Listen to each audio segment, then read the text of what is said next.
Hey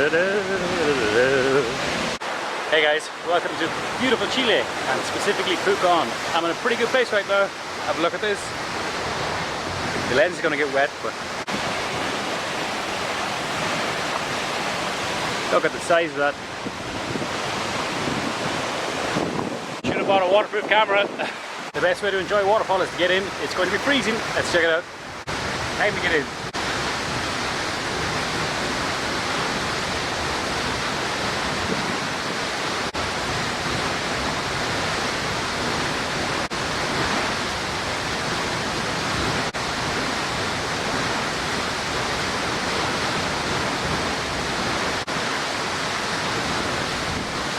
So this waterfall took about 2 hours to hike to from the center of Pucon.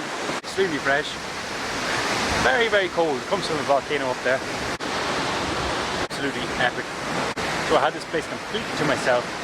Salto Del Claro Waterfall. Come to Pucon, walk here, completely free. Absolutely beautiful place. Highly recommend it when you come to Pucon.